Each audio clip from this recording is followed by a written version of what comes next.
వి gold trusted gold buyers తాకట్టులో ఉన్న బంగారాన్ని విడిపించి ఈ రోజు ఉన్న మార్కెట్ ధరకే కొనబడును.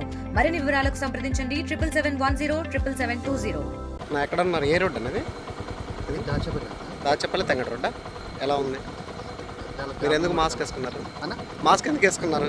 అంటే డస్ట్ అన్న డస్ట్ ఎన్నాళ్ళు చేస్తుంటాం. మరి దారుణంగా ఉంటుందండి రోడ్ అయితే. బ్యాక్ షాక్స్ కూడా పలిగిపోతాం. ఓకే, ఆల్మోస్ట్ 20 days నేను జర్నీ చేయబట్టాలి అప్ అండ్ డౌన్లో. బ్యాక్ షాక్ పలిగిపోయింది, చైన్స్ ప్యాకెట్ పోయింది, అడిషనల్ ఎక్స్పెన్సెస్ ఎక్కువ. రోడ్ ఎట్టుంది? రోడ్డు బాగాలేదా? బాగుందా? బాగా. ఏ రోడ్ ఇది? సంగర్ రోడ్డు. సంగర్ రోడ్డా? రోజు ఇటే వెళ్తావు నువ్వు? రోజు వెళ్తూనే ఉంటాము. రోజు మరి ఎప్పుడు ఎవరికి చెప్పలేదు మీరు? చెప్పిన వాళ్ళు చేయట్లేదు. ఆటోలు కూడా రోజు ఇద్దరు ముగ్గురు మోటార్ సైకిల్ పడిపోతున్నారు, దెబ్బలు తగ్గుతున్నాయి. వాళ్ళు ఏదో అడవులు చేసి చూపించారు. ఇంతవరకు సమస్య మట్టిపోయేలా.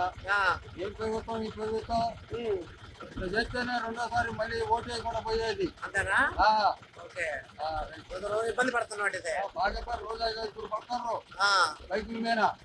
ఆటోలు కూలోళ్ళకి రాట్లా. ఓకే, రైతులు ఇబ్బంది పడతారు. ఓకే, చాలా తుమ్మకే రోడ్ల అమ్మడి చేను 10 గంటలే 5 గంటలే మిరగాయలు. రోడ్డు ఏందన్నమాట? రోడ్డుకి ఎప్పుడు మోక్షం? రోడ్డుకి ఎప్పుడు మోక్షం? ఎన్నాళ్ళు ఇట్లా అంటే ఎన్నాళ్ళు మించింది ఇలా? ఇది గత 2-3 నెలల నుంచి అంతే ఉందన్న. ఎప్పుడు సంక్రాంతి కంటే ముందు నుంచి చేస్తా ఉన్నారు. అప్పటి నుంచి ఇందరికి వేసింది లేదు. ఓకే, ఈ గుంటల్లో ప్రెగ్నెన్సీ వచ్చిన వాళ్ళు పోవాలన్నా ఇబ్బంది అవుతుంది. ఓకే, బైక్ రోడ్లు కింద పడుతున్నారు, లారీ రోడ్లు అందులో పంచలు పడుతున్నాయి, వాళ్ళ టైర్లన్నీ పోతున్నాయి. ఆటోలు మా తిప్పలు రోజు కూరలో పోవాలన్నా కానీ మేము రోజు పోవాలని ఇబ్బంది అయిపోతుంది. ఒక 5-6 నెలల నుంచి రోడ్డు మీద మేము పనికి వెళ్తూ వస్తుంటున్నాము. ఏ రోడ్ అనేది? ఇది తెంగడ నుంచి రాచిపల్లికి, అదిగాక తెలంగాణకు సంబంధించి బ్రిడ్జ్ చేయటం వల్ల విపరీతమైన వాహనాలు దీన్ని చేసి రోడ్ని తీసేసి పోస్తామని తొందరగా అన్నారు, కానీ ఇంతవరకు రోడ్డును పట్టించుకోలేదు. 6 నెలలు అయింది. దయచేసి మీరు ఆ రోడ్ని పట్టించుకోమని అధికారులను కోరుతున్నాను. త్వరగా మీరు దీన్ని చేపట్టాలని మేము అనుకుంటున్నాం. ఈ ఒక్కళ్ళు కూడా రోడ్డుని ఆపినారనే లెక్క, కానీ ఇక్కడ ఎంత ఇబ్బంది పడతానని మీరు అర్థం చేసుకోవట్లేదు. రేతులు నిద్రపోతున్నా కూడా ఊపిరితిత్తులు పోయి చచ్చిపోతామని భయంగా ఉంది ముందు.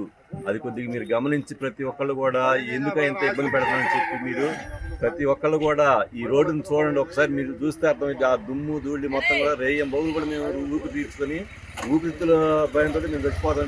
ఊపిరి తీసుకోలేక ఆ దువ్వ దెబ్బకి ఎంత ఇబ్బంది పడుతున్నామో, ఆ పొలాలు కానీ ఇటు ఇల్లు కానీ ఎంత దరిద్రంగా ఉన్నాయో మీరు ఒకసారి చూస్తే మీకు అర్థమైంది. మీ కళ్ళారు అక్కడెక్కడ కూర్చొని ఏదో అయిపోతుందో లేదు వాళ్ళే వస్తారని అనుకుంటే మీరు మమ్మల్ని ఇబ్బంది పెట్టి ఇక్కడ సాధన ఉంటుంది ఏం లేదు.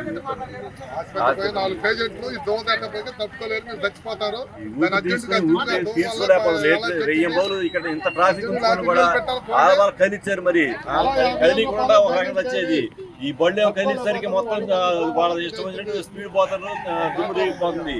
కనీసం నీళ్ళన్నా కొట్టలేయంటే ఆ సిఐ గారు వాళ్ళందరూ వచ్చి కొట్టేస్తామని చెప్పి ఇప్పుడు 1 వారం రోజులు అవుతుంది. ఇంతవరకు అతిగతి లేదు. అది మీరు ఒకసారి గమనించి పెద్దలు మాకు పరిష్కారం చేయాలని కోరుతున్నాం. మరిన్ని వీడియోస్ కోసం ఛానల్ ని సబ్స్క్రైబ్ చేయండి. లేటెస్ట్ అప్డేట్స్ కోసం వాట్సాప్ ఛానల్ ని ఫాలో అవ్వండి. ఆ లింక్ డిస్క్రిప్షన్ లో ఉంది.